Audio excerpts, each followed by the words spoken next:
Last month, news that was essentially inevitable to many in the media industry finally broke, yet somehow they'd waited for it so long that some began to think it might never actually come.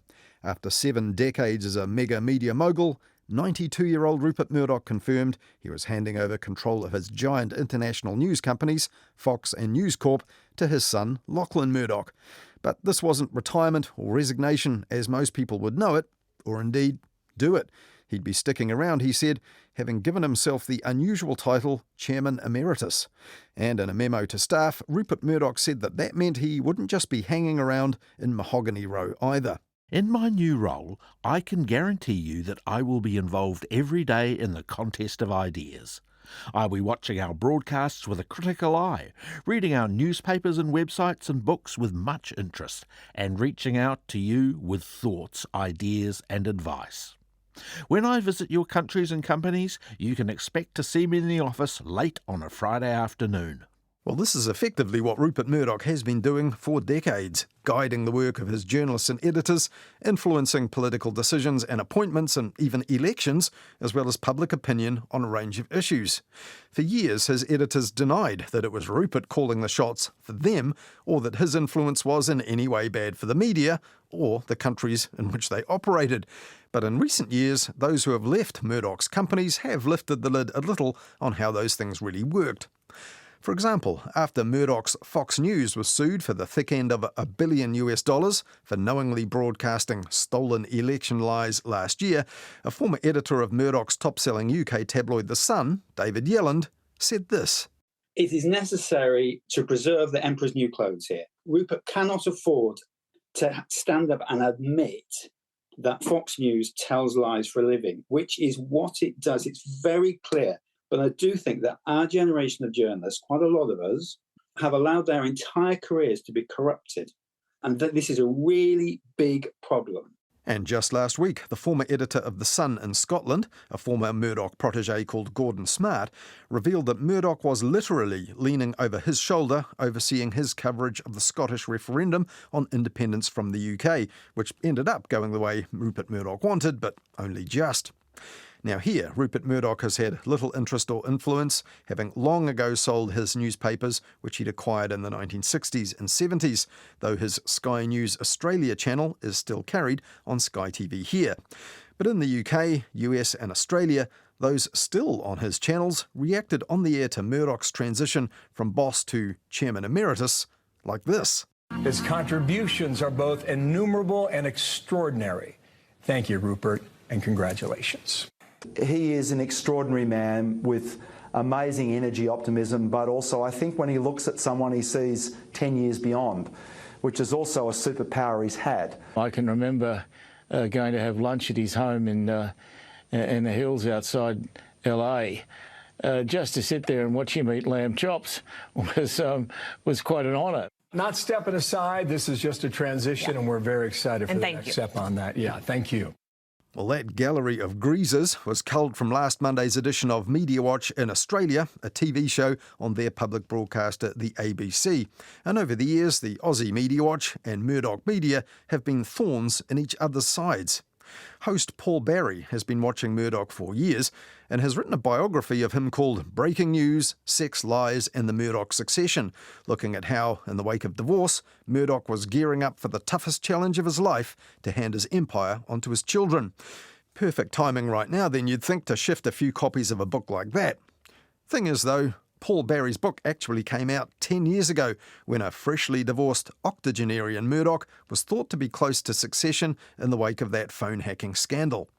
So this week I asked Paul Barry if he could have foreseen that another divorce, Jerry Hall this time, and another mega scandal, the Fox News lawsuits, and even a TV show based on the family called Succession would all have come and gone before the mega media mogul actually made his move 10 years on. Rupert has always said that he was going to live until 120, so I'm not in the least surprised that he's still going, and I'm absolutely not in the least surprised that it's not really yet been settled. Although clearly Rupert has anointed Lachlan, and Lachlan is in the box seat in control in the boardroom, there is still the possibility that when Rupert dies, there will be some sort of upheaval because the children will then control the family trust, and whether they can all agree that Lachlan is the one to keep on going It remains to be seen. Yeah, you do say in the book actually that as soon as you wrote it in the epilogue, you had to try and keep updating it because he kept on doing stuff aged 82, divorces, splitting up the holdings of the company. You did say actually at the age of 82 at one point in the book, surely he won't marry again. But I guess you couldn't have guessed that Jerry Hall would come upon the scene and, there would even be a hit HBO show probably based on him and his business and his family. No, someone did actually option the film rights on the book. I think they had it more in mind that it was a phone hacking book rather than a book about the succession. So I think it's very unlikely that he'll be able to keep his fingers out of the pie. He's never been able to in the past. And in that sense, the character of Logan in Succession is that part of his character is based upon him. And even at 92, I find it implausible that he's going to give that up unless he is in a terrible state of health or unless he is absolutely deliriously in love. But I can't imagine that would last very long anyway, delirium. So I think whatever happens, he's going to be there telling people what he thinks should happen. But he's looked at the news daily all his life and he doesn't intend to stop now. And he says, I'll be reading your papers and watching your programs and sharing my thoughts with you. So I'm not sure that there's going to be a massive difference between Rupert post stepping back and Rupert pre-stepping back. But in fact, it's a bit unclear what the purpose is. But I guess that what it does is solidify Lachlan as the rightful heir, as the one who's going to take over. And it allows the market and the board and the company to get used to the idea that he is running the show. That makes it more difficult when Rupert dies for the other kids to come along and try and kick him out. I think that's probably the purpose of it. But I really don't see a massive change in how the way things are going to be run. But in Australia, I mean, we hear former prime ministers like Malcolm Turnbull, running campaigns against his influence, calling for inquiries. Is it his hold over his part of the media in Australia still exerting a huge influence on politics and in business? If you look at the 2013 election, I think it was, when the Murdoch papers, the tabloids in particular, ran a savage campaign against the Labor Party. The swing against Labor in Western Sydney was actually smaller than it was in the rest of the country. There's a sign that the Telegraph's policy of attacking Labor did not work in swinging votes away from Labor. But if you look a bit more broadly and you look at the way in which policy is made and agendas are set, then Murdoch has a massive influence, I think. They set the agenda for radio and television, and they set the agenda for politicians on Sky News because an awful lot of politicians go on and appear there, and because it's live all the way around in Parliament House, and it's live, and it was live in every airport in the country as well. And in particular, I think it's had a big effect on Australia failing to do much on climate change, because Sky News and the Murdoch papers, particularly the Australian, have been savagely against doing anything serious about climate change. And that, I think, has green-lighted politicians to do the same. Prime time comes along and all these opinion hosts get on there. They are all basically of one ilk. They all think climate change is a hoax or massively overrated. They basically have the same attitudes on a whole heap of things. But they have an audience among politicians and among journalists and business leaders, and that's really, I think, how the effect is spread.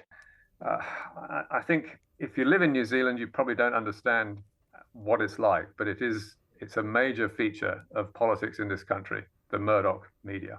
Well, when it comes to, say, political influence and influence on political decision making, I worked in the UK, and I can recall editors like Kelvin McKenzie, who would have been in charge of the Sun newspaper at the times you're talking about, the subsequent Sun editor David Yelland. They all denied it. They said, it's rubbish. We're aware of it. We talk to him, but we are left to our own devices. We are doing journalism. They were very firm on that. Now, in recent times, some of them, now long out of that company, have turned this stuff around. For example, David Yelland, a lot of a generation of journalists have allowed their careers to be corrupted. Is that part of the Murdoch legacy, or is that something that would have happened anyway in the modern internet culture? I don't think Rupert Murdoch was the first to corrupt journalists, and there's been a corrupt journalist around a long time. I think he's had a profound effect on journalism in Britain. And sure, as a journalist, if you if you want to work for those organizations, you have to do it. If you go out and don't get the story, then you're out. And so that's the way in which you're employed. And if you've got a media company that that in this country, Australia, something like 60-70% of the circulation of the national press, of the sort of big city press, and in Britain it's something like 40% Murdoch has. There are very few places to work apart from Murdoch, or the choice is limited. I mean, you also mention in the book the things you've talked about, the treatment of well-known people and not so well-known people was terrible, but then also the bribery of public officials, very, very serious. And yet, you know, in your book, the final chapter is called your epilogue, The Reckoning. But I mean, I guess it turned out to be not a reckoning. I mean, they lost one of their top tabloid titles out of it, the News of the World, but the company carried on. Well, it was a reckoning. It cost them £1 billion or more in damages, and they failed to get B Sky B, which they had, from memory, 40% of. They wanted the whole thing. But yes, I mean, ultimately, there's been very little reckoning at all. 10 years later, he was selling the studios to Disney for $70 billion or something like that. So, I mean, the empire is worth massively more, and the Murdochs are worth massively more 13 years after that than they were, or 10 years after that than they were at the time. So it hasn't really been a reckoning at all. And Murdoch is still, you know, at the top table with all these leaders. He's still using his papers to push particular points of view, particular ideologies, particular policies, particular people. He's absolutely not changed in that one bit. And political leaders still form a conga line to his door because they know how powerful he is in terms of, or they think he's very powerful in terms of helping them get elected.